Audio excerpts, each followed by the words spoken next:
Next, we have water table usage in the county, and Jim McElduff is formerly on the county planning board. I think served as chair for our board, did you not? I did for a couple of years. That's right. Yeah. So we appreciate, Jim, your service to the county and going to make a presentation to us. So thank you for taking your time to be here. Well, thanks for asking me to come.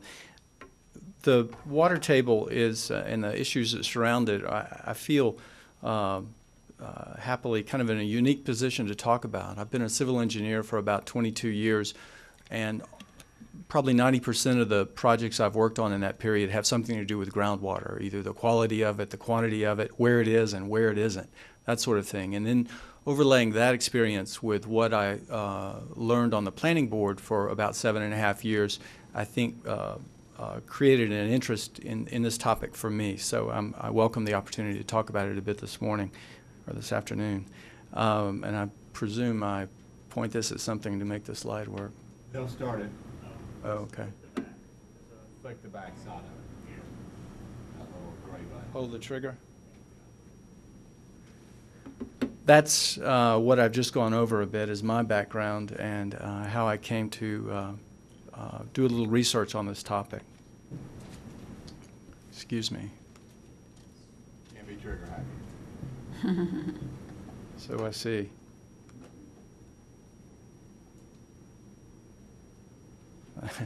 Seems to have a mind of its own.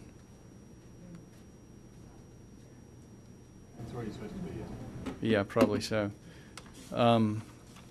It is.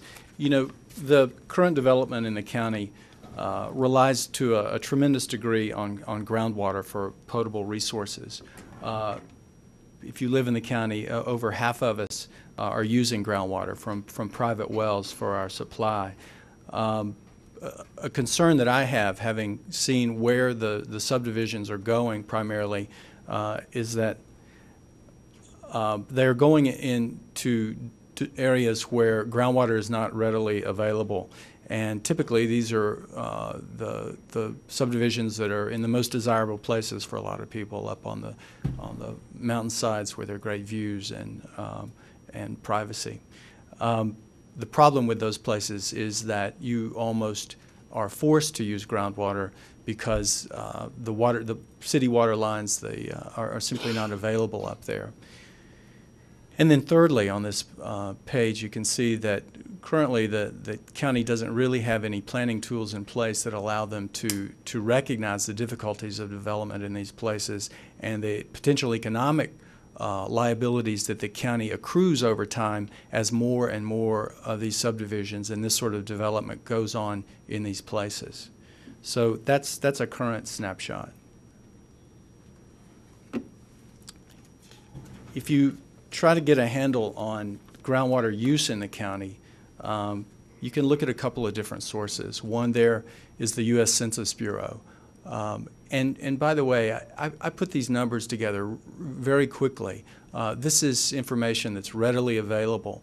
And as we get to the end of the presentation, you'll see that there are ideas for looking into it at greater depth. But just a cursory look at this topic shows you from U.S. Census Bureau data that there are over 100,000, they call them housing units, residents, in the residences in the county. If you then talk to the water department in the city of Asheville, as I did to Mr. Hanks, the director there are about 45,000 residential water accounts in the county, and this includes just a few over the line in Henderson County. So taking those two things together, you can see that about 56% of the households in the county use groundwater. Does that include Weaverville, Woodfin, Black Mountain? It does. It includes all the municipalities and all the residents there. That's where the 45,000 residential water accounts come from, the municipalities. Okay, that includes the city of Asheville plus the Yes. other water providers in the county. Right. Okay. So you ask yourself, where are these groundwater users? That's a map of the county. In blue, it shows a predictable array of, call them city water users.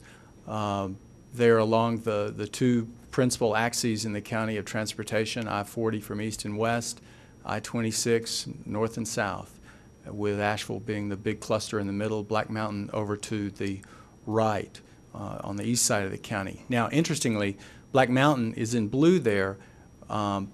Their water supply is entirely from the groundwater, though. They have wells out there. So they're drafting this supply of groundwater, even though they're accounted for in this assessment a little bit differently.